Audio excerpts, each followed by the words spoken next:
दोस्तों, स्वागत है आपका हमारे YouTube चैनल सबसे अनोखा सेंटर में। हम लोग अध्याय 13 की प्रश्नावली 13.4 को हल कर रहे थे और इस वीडियो में हम प्रश्न 9 को हल करेंगे। तो देखिएगा प्रश्न क्या है। एक लंबवृत्तीय बेलन त्रिज्या r वाले एक गोले को पूर्णतः घेरे हुए है। ज्ञात कीजिए नंबर 1 में गोले का पृष्ठीय क्षेत्रफल, नंबर 2 में बेलन का वक्र पृष्ठीय क्षेत्रफल और नंबर 3 में 1 और 2 में प्राप्त क्षेत्रफलों का अनुपात। ठीक है, हमें गोले का पृष्ठीय क्षेत्रफल निकालना है, बेलन का वक्र पृष्ठीय क्षेत्रफल निकालना है और गोलन और बेलन के वक्र पृष्ठीय क्षेत्रफलों का क्या निकालना है, हमें अनुपात निकालना है। ठीक है, प्रश्न कह रहा है कि एक आर त्रिज्या वाला गोला है। ठीक है, और उसको पूर्णतः बेलन एक घेरे हुए है। ठीक है, तो अब देखिए हम लोग क्या करेंगे। सबसे पहले तो हम लोग गोले का पृष्ठीय क्षेत्रफल निकालेंगे। ठीक है, सो उसके लिए हमें त्रिज्या पता होनी चाहिए गोले की, जो कि कितनी है, स्मॉल आर है। ठीक है, तो यहाँ पर लिख लेते हैं। सबसे पहले यहाँ पर लिख लेते हैं गोले की त्रिज्या बराबर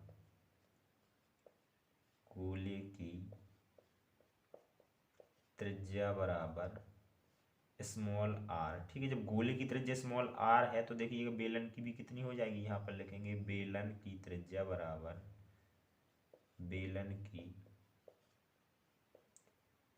बराबर अब चूंकि जो बेलन है ये गोले को पूर्णतः घेरे हुए है, इसलिए जो गोले की त्रिज्या होगी वही हमारे बेलन की त्रिज्या होगी। ठीक है, तो बेलन की त्रिज्या ये इस प्रकार से होती है, ये वाला भाग होता है बेलन का। ठीक है, तो ये भी कितनी हो जाएगी, स्मॉल आर हो जाएगी। चूंकि जो ये गोला है ये बेलन के अंदर है, फिक्स है बिल्कुल। ठीक है, तो यहाँ पर भी कितनी हो जाएगी, स्मॉल आर त्रिज्या हमारे बेलन की हो जाएगी। ठीक है, और अब देखिएगा, अब हम लोग पहले पॉइंट को हल करते हैं। तो पहला पॉइंट हमारा क्या है, पहला पॉइंट हमारे गोले का वक्र पृष्ठीय क्षेत्रफल या फिर कह लें पृष्ठीय क्षेत्रफल। ठीक है, दोनों कह सकते हैं। तो यहाँ पर लिखते हैं गोले का पृष्ठीय क्षेत्रफल बराबर गोले का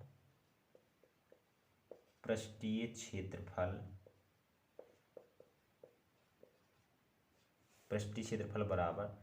तो यहाँ पर देखिएगा गोले के पृष्ठीय क्षेत्रफल के लिए सूत्र होता है हमारा 4 पाई आर स्क्वायर होता है। ठीक है, यहाँ पर हम लोग बेलन की त्रिज्या कुछ मान लेते हैं और गोले की त्रिज्या कुछ और मान लेते हैं। ठीक है, तो यहाँ पर r1 मान लेते हैं गोले की त्रिज्या, सो r1 का स्क्वायर हो जाएगा 4 पाई r1 का स्क्वायर। ठीक है, अब देखिएगा 4 पाई और r1 का मतलब है गोले की त्रिज्या, गोले की त्रिज्या कितनी है, r है, तो r1 की जगह पे किसका स्क्वायर कर देंगे, r का स्क्वायर कर देंगे। तो ये हमारे गोले का पृष्ठीय क्षेत्रफल आ गया है। ठीक है, और जो कि ये हमारे पहले पॉइंट का आंसर भी होगा। ठीक है, अब देखिएगा हम लोग दूसरे पॉइंट को हल करते हैं। अब देखिएगा तो दूसरे पॉइंट में क्या निकालना है, बेलन का वक्र पृष्ठीय क्षेत्रफल। तो यहाँ पर लिखते हैं बेलन का वक्र पृष्ठीय क्षेत्रफल बराबर बेलन का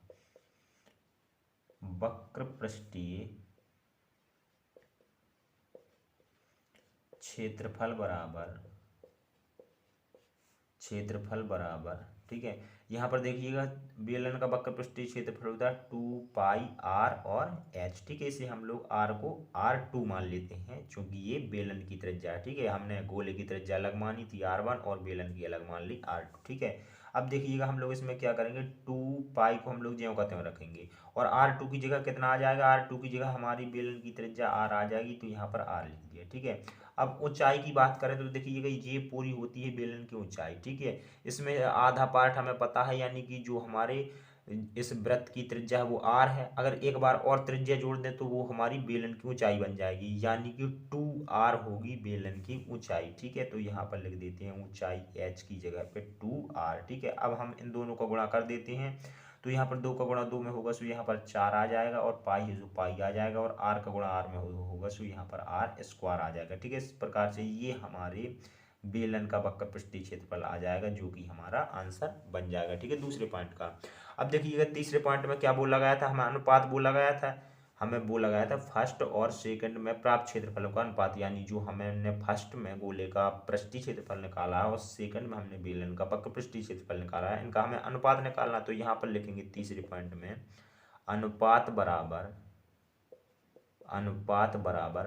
अनुपात निकालने के लिए हम लोग क्या करेंगे, गोले के पृष्ठीय क्षेत्रफल में बेलन के पृष्ठीय क्षेत्रफल से भाग दे देंगे, सो हमारा अनुपात निकल आएगा। तो गोले का पृष्ठीय क्षेत्रफल कितना है, 4 पाई आर स्क्वायर, और बेलन का वक्र पृष्ठीय क्षेत्रफल कितना है, 4 पाई आर स्क्वायर, यानी दोनों समान है। तो ये दोनों क्या हो जाएंगे, कट जाएंगे और क्या बचेगा, ऊपर एक बचेगा और नीचे भी हमारा एक बचेगा। ठीक है, अतः हमारा अनुपात क्या आ गया, अतः हम लिख सकते हैं अतः अनुपात बराबर 1:1। इस बटे वाली संख्या को हम कैसे लिख सकते हैं, 1 फिर अनुपात लगा के, बटे की जगह अनुपात लगा के फिर 1। तो इस प्रकार से ये हमारा अनुपात आ जाता है तीसरे पॉइंट में। तो तीनों पॉइंट हमारे कंप्लीट हो जाते हैं। इसी के साथ में प्रश्न 9 कंप्लीट हो जाता है। चलिए मिलते हैं अगली वीडियो में। धन्यवाद।